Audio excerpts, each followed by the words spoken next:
welcome to the Behind the Bench Sports Network. This is the Kobe Bryant Film Room, and I've got a special video for you guys today, right? So I was on a live stream, doing my thing, exposing the media, how I usually do. And there was a LeBron fan by the name of Young Disciple who accused me of making shit up, right?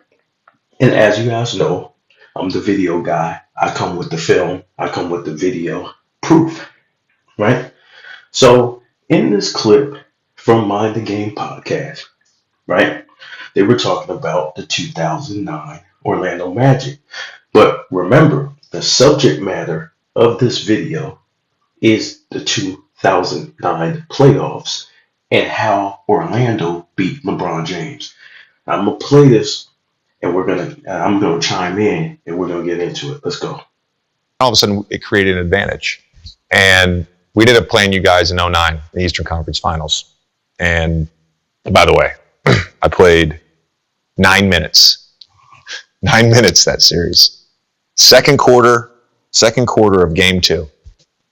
But I got to watch some awesome basketball. And it's weird, I've rewatched some of that series. And it is so apparent that no matter what you did, no matter what y'all did, we just had an advantage. Yeah. The whole season, we geared our team up to play Boston. Everything was geared to play Boston. Everything. We never practiced anything besides two bigs, a point guard, and a small forward, and a shooting guard. And then, fuck, you guys win. And it's like, we've geared up all, we had Big Z, Anderson Varejao, myself, Delonte, and Mo Williams. I mean, you guys are out there with Dwight, Rashard, Hedo, Jameer, Pietrus, Courtney Lee. You guys are out there with what the league is to now. Yeah. Okay, I want to stop that and freeze that for a second because notice who he didn't name. Notice who he left out. One of their biggest acquisitions. He left out Skip to Malou, Rayford Alston, right? Rayford Alston came in from the Houston Rockets and helped take over that guard spot, that point guard spot, from an injured Jameer Nelson who injured his shoulder in February. But notice how they leave him out. I'm going to go back and play it again.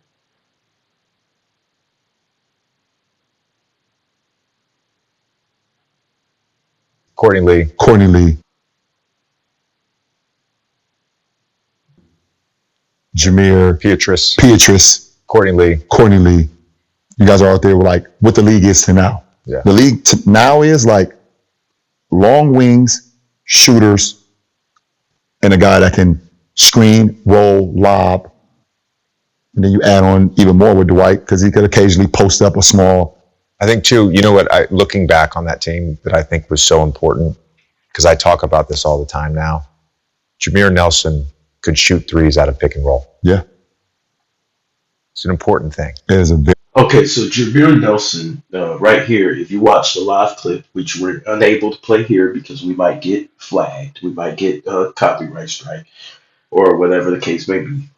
But if you watch the live clip of this, right, you can see he's showing video footage of Jameer Nelson hitting threes, with, players going under the pick and roll, right, going under the screen. And so now the context of this is the 2009 playoffs. Instead, he didn't name Rayford Alston, but he named Jameer Nelson, who was out, right? So let's continue. very important thing for many reasons. First of all, it unlocks everyone's offensive game. If you can shoot threes off the dribble, it unlocks your game, right? Absolutely. But also just for the offense. Now all of a sudden, you're forced to make a decision in a Jameer Nelson, Dwight Howard pick and roll. Hedo Turkoglu. Okay, so let's stop that real quick. So, mind you, everything he said about Jameer Nelson was correct. Jameer Nelson could play. He could pass. He could shoot. If you go under, he's going to kill you. Everything that he said was completely 100% accurate, and I have no issue with them talking about how good Jameer Nelson was because he really was that good. He could have been an all-star, right? But the issue is that they left out Ray for Alston, and in this episode, you can see that LeBron does a little. It's slight, but you got to catch it, right? And I'm good at catching these things. I'm very surgical with what I do, right? In this episode later on, I think it was this episode. It could have been this episode or another episode. He talks about Miami Heat with one and Chris Bosh, saying that it wasn't a super team and that they didn't have enough. Man, you made it all the way to the finals, bro, with that team, your very first season, right? So you just didn't get it done. You know, it is what it is. But he said uh, it wasn't a super team. So he uses this platform or used this platform, young disciple, to kind of re-engineer history, right? Just a little bit, right? You tweak something minor here, tweak something minor there. And the reason why I say that is because in this clip, the context is 2009 playoffs or why he lost. What did the other team do to beat him? You mentioned a guy who didn't play against you. He was out for the series, right? So why bring him up? Why not bring Skip to Malou, right? Because the objective of this is to say that the Orlando Magic was so stacked that he didn't have a chance. Now, mind you, the Cavs won 66 games that year. It was an upset. It was considered an upset. Did LeBron ball out? Yes. But LeBron had his hiccups in the series too. He had games where he didn't play good, right? He had some games where he exploded, went off 40 points and whatever, right? Did his thing, right? Nobody's knocking him, uh, for those great games he played, right? You can acknowledge the great games he played, and then you can acknowledge the games where he didn't play so great. The problem I got with LeBron fans is that they just want to acknowledge his great games, but it's a 7-game series. Each game is its own thing, right? So let's continue. Yeah. If you decide to go under him because you don't want him getting to his right hand, you have to make a decision now. He's going to shoot. He's going to shoot a three. He's going to shoot it. So we would run that angle pick and roll. Yep. We'd have a shooter in the left corner. Yep. Turk going to his right hand. Yep. Dwight rolling, and two shooters. And two shooters. Where's the help coming from? And you can't switch it because Dwight's going to bury you, hit you with 19 elbows, and he doesn't care about getting 1 or 2 fouls off the elbows, but he's going to dunk you in the rim. This is like super duper man Dwight at the time. Okay, so this is like super duper man Dwight at the time. Now, Dwight was a bad mofo back then, right? He was nice, right? And he is right. Orlando kind of played like a revolutionary type of basketball during that time. Like you had Phoenix, who really kind of are the progenitors of this era, right? Then you had the Warriors. A lot of people forget about Golden State with Barry Davis, right? Al Harrington, right? Those type of guys. But this is the thing about LeBron, right?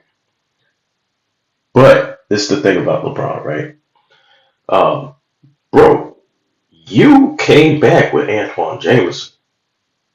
So you had stretch bigs too, right? So you can't use these excuses. Now you perfectly fine to give them credit, right? But it seems like a little re-engineering of history.